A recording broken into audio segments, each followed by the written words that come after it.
Hello, আসসালামু আলাইকুম এইচএসসির বাচ্চা কাচ্চারা। কী অবস্থা তোমাদের? কেমন আছো সবাই? আশা করছি সবাই অনেক ভালো আছো, সুস্থ আছো। তোমাদের এইচএসসি পরীক্ষা অর্থাৎ এইচএসসি ২৬-এর পরীক্ষা শুরু হচ্ছে ৭ই জুন থেকে। এখন তো তোমাদের একেবারে একটা ক্রুশিয়াল টাইম, অর্থাৎ এই টাইমটাই হচ্ছে তোমাকে নির্ধারণ করতে হবে কোন কাজগুলো কত সময়ের মধ্যে তুমি শেষ করতে পারবা বা আগে কীভাবে পড়েছো সেটাও কিন্তু এই সময়গুলোতে তোমার ডিফাইন হয়ে যায়। তো তোমাদের আমরা সিকিউ নিয়ে অনেক কথা বলেছি, বাট এমসিকিউ নিয়ে কথা বলা হয়নি। তো আজকের ভিডিওতে আমরা জানার চেষ্টা করব যে আমার পরীক্ষার আগে এমসিকিউ এর প্রস্তুতির জন্য কি কি করা উচিত। কারণ এমসিকিউয়ে তোমার 30 মার্কস থাকে, যেটা অনেক বেশি গুরুত্বপূর্ণ। তো অনেক তোমার সাবজেক্টে কিন্তু এমসিকিউ এর মার্কসটা কিন্তু আলাদা থাকে। তো সেই জায়গায় তোমার কিন্তু এমসিকিউ এর এই মার্কসটা অনেক বেশি গুরুত্বপূর্ণ। তো এমসিকিউ কোনোভাবেই খারাপ করা যাবে না। 30 মার্কসের এমসিকিউ থাকলে এখানে তোমাকে 30 মার্কসের ভিতরে একটা 90% তো 90%-এর উপরে রাখার চেষ্টা করতে হবে, যত কঠিন কোশ্চেনই হোক না কেন। তো এমসিকিউ এর ক্ষেত্রে আমি যদি আমার একাডেমিক লাইফের কথা শেয়ার করি, দেখো বাজারে অনেক গাইড বই আছে। আমি গাইড বইয়ের বা এটার বিজ্ঞাপনের দিকে কখনোই আসবো না, আমার থেকে এটা পাবা না। দেখো তোমার কাছে যে কোনো একটা বই থাকে, টেক্সট বুক, অর্থাৎ যেটা থেকে তুমি মেইনলি পড়ো, ক্লাসে তোমাকে পড়ানো হয়। এটা বিভিন্ন পাবলিকেশনের হয়ে থাকে। তুমি যে পাবলিকেশনেরই পড়ো না কেন, এখন তো তোমাকে আর বলতে পারবো না যে এই পাবলিকেশন কিনো, ওই পাবলিকেশন কিনো, এটা ভালো ওইটা ভালো না। এটা এখন বলার সময় না। এখন তুমি যে শাখার স্টুডেন্ট হও না কেন, তুমি যে মানবিক হও, তুমি ব্যবসায়ী শিক্ষা হও, অথবা তুমি সায়েন্সের শিক্ষার্থী হও, তোমার কাছে একটা টেক্সট বুক রয়েছে প্রত্যেকটা সাবজেক্টের, ইংলিশ হোক বা বাংলা হোক। আমরা এখানে গ্রুপ সাবজেক্টগুলোর কথা বলছি, যেহেতু ইংলিশ বাংলা এটা কমন এবং এটার হচ্ছে এমসিকিউ এইভাবে থাকে না। ইংলিশের ক্ষেত্রে তো এটার কোশ্চেন প্যাটার্নই আলাদা। তো তোমাদের যখন এমসিকিউ থাকে, এমসিকিউর ক্ষেত্রে আমি দেখেছি বিগত সময়গুলোতে আমি যখন পরীক্ষা দিয়েছি, এটা কিন্তু বইয়ের বাইরে থেকে তেমনটা আসে না। কারণ একটা বই থেকে রেফারেন্স বুক অর্থাৎ গাইড তৈরি হয়। গাইড কিন্তু এখানে স্ট্যান্ডার্ড না। এখানে তোমাদের টেক্সট বুক যেটা, এটা হচ্ছে স্ট্যান্ডার্ড, অর্থাৎ টেক্সট বুকে যেটা কারেক্ট সেটা তোমাকে গাইডও কারেক্ট দেওয়া হয় বা রেফারেন্স বুকেও কিন্তু কারেক্ট দেওয়া হয়। এই জন্য তোমার প্রথম কাজ হচ্ছে টেক্সট বুকসটাকে অনেক ভালো করে পড়া। আমি যেটা করতাম, এখানে হচ্ছে মার্কার দিয়ে দাগাইতাম, মার্কার দিয়ে দাগায় দাগায় হাইলাইট করতাম, কিছু কিছু জায়গায় হাইলাইট করে করে পড়তাম, বিভিন্ন কালার পেন দিয়ে দিয়ে দাগায় দাগায় ইম্পর্টেন্ট লাইনগুলো পড়তাম। অনেক ক্ষেত্রে আমি নিজেও জানতাম না আমি কোনটা দাগাচ্ছি, তারপরেও দাগায় দাগায় আমি লাইন বাই লাইন পড়তাম। এবং এটা আমি উপলব্ধি করি যখন আমি ক্লাস 7-এ ছিলাম, যে দেখলাম যে স্যাররা যে কোশ্চেনগুলো দেয় এটা গাইডের ভিতরে না থাকলেও এটা বইয়ের ভিতরে মার্কস থাকে। বই থেকে গাইড তৈরি হয়, গাইড থেকে বই নয়, টেক্সট বুক নয়। এই জন্য তোমার প্রথম কাজ হচ্ছে টেক্সট বুক থেকে লাইন বাই লাইন পড়া। এইটাকে যদি পড়ো, এটাকে যদি ভালো করে আয়ত্ত করো, এর বাইরে থেকে কোশ্চেন কখনোই হয় না। এরপরেও বেশি প্র্যাকটিসের জন্য, আমরা যদি বেশি বেশি প্র্যাকটিস করতে চাই, আমরা যদি দেখি বেশি বেশি প্র্যাকটিসের জন্য আমরা গাইড বই বা রেফারেন্স বুক বা টেস্ট পেপার সলভ করতে পারি। তো টেস্ট পেপার সলভ করার জন্য আমাদের টেস্ট পেপার সলভ করলে কী হয়, আসলে টেস্ট পেপার সলভ করলে এখানে অনেক কলেজের পাশাপাশি অনেক বোর্ডের বিগত সময়ের কোশ্চেনগুলো বা এমসিকিউগুলো দেওয়া থাকে। আমরা জানতে পারি যে কোশ্চেন প্যাটার্নটা কেমন ছিল, কোন কোন জায়গা থেকে প্রত্যেক বছর কোশ্চেন এসছে, কোন কোন জায়গায় কোনো বছরে হাত দেওয়া হয়নি, এইটা কিন্তু আমরা আইডেন্টিফাই করতে পারি।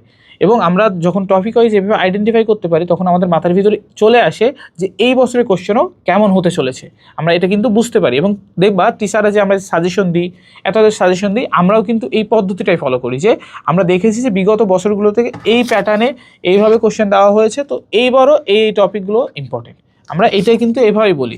তো তুমি যখন এই এমসিকিউগুলো ওই বিগত বছরগুলোতে টেস্ট পেপার থেকে প্র্যাকটিস করতেছো, বিগত বছরের যেগুলো ছিল বা বোর্ড কোশ্চেন যেগুলো ছিল, বিভিন্ন কলেজের মডেল টেস্ট যেগুলো এবছর এসছে, এর আগের বছর এসছে, সেইগুলো যখন প্র্যাকটিস করো, তোমার ভিতরে একটা কিন্তু আইডিয়া চলে আসে যে আমার কোশ্চেন যেখান থেকে আসুক এমসিকিউ এর আমি কিন্তু সলভ করতে পারবো। তো এই যে বারবার পরীক্ষা দিলে এই বহু নির্বাচনের এই তোমার ভয়টা কিন্তু কেটে যাবে। পাশাপাশি তুমি প্রথমবার, আমি যেটা করতাম, আরেকটা আমার অভিজ্ঞতা শেয়ার করি, সেটা হচ্ছে আমি প্রথমবার অনেক দ্রুত পড়ে যাইতাম। দ্রুত পড়ে যাওয়ার পরে তোমাদের মনে হতো দ্রুত পড়ে যাবো, আস্তে আস্তে পড়বো, অনেকে আস্তে আস্তে পড়াটাকে ফলো করো, বাট আমি দ্রুত পড়ে যাইতাম। আমি জানতাম যে আমার প্রথমবার পড়ায় 40% বা 50% মনে থাকবে। এটা প্রত্যেকটা স্টুডেন্টের ক্ষেত্রে, এর পার্সেন্টেজ হয়তো 10% বাড়তে পারে।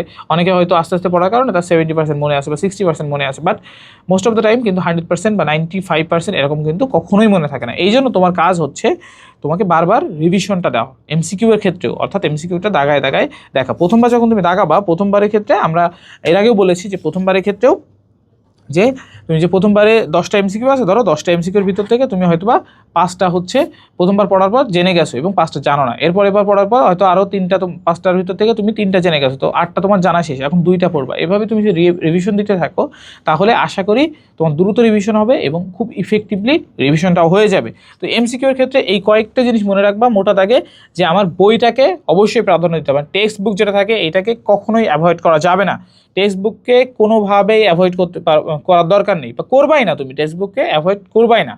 টেক্সট বুকসটা আগে, এরপরে তোমার রেফারেন্স যে বুকগুলো আছে সেখান থেকে বেশি বেশি প্র্যাকটিস করবা।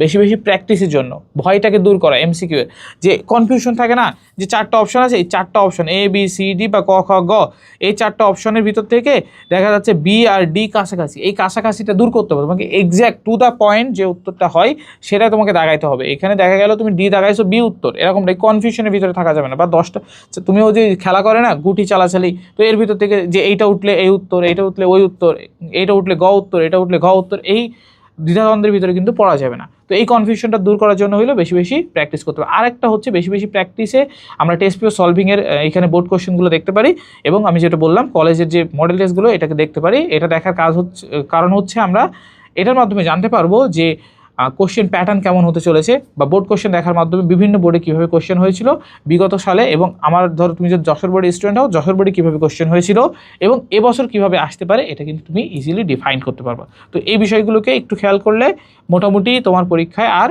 খারাপ রেজাল্ট এখানটায় আশা করা যায় হবে না। তো এই বিষয়গুলোকে মোটামুটি একটু খেয়াল রাখবা, তাহলেই তোমার এমসিকিউ এর যে কনফিউশন আছে এটা দূর হয়ে যাবে, এবং এমসিকিউতে তুমি 30 মার্কসের ভিতরে 29 পেয়ে যাওয়া খুবই ইজি। যদি তুমি লাইন বাই, আমি দেখেছি লাইন বাই লাইন পড়লে 29 মার্কস পাওয়া যায়, এটা আমি নিজে আমার লাইফে পেয়েছি। প্রত্যেকটা সাবজেক্টে মেবি পেয়েছি 30 মার্কস, 29, 28 এমন করে কিন্তু পেয়েছি। এটা কোশ্চেন যতই, মানে ম্যাথ বাদে কোশ্চেন যত, তোমার তো ম্যাথ নাই, কমার্সে যারা, আর্টসে যারা, তো মানে বেশিরভাগ ক্ষেত্রে আমি দেখেছি এটা পাওয়া যায়। তো তোমরাও আশা করছি পাবা। তোমাদের জন্য শুভকামনা, এইভাবে প্র্যাকটিস চালিয়ে যাও, এবং পরীক্ষার আগ পর্যন্ত যদি এভাবে করতে পারো, তুমি এখানে তোমার বেস্টটা দাও, তাহলে তুমি কিন্তু ভালো রেজাল্ট অবশ্যই করতে পারবা। ধন্যবাদ সবাইকে, সবার জন্য শুভকামনা।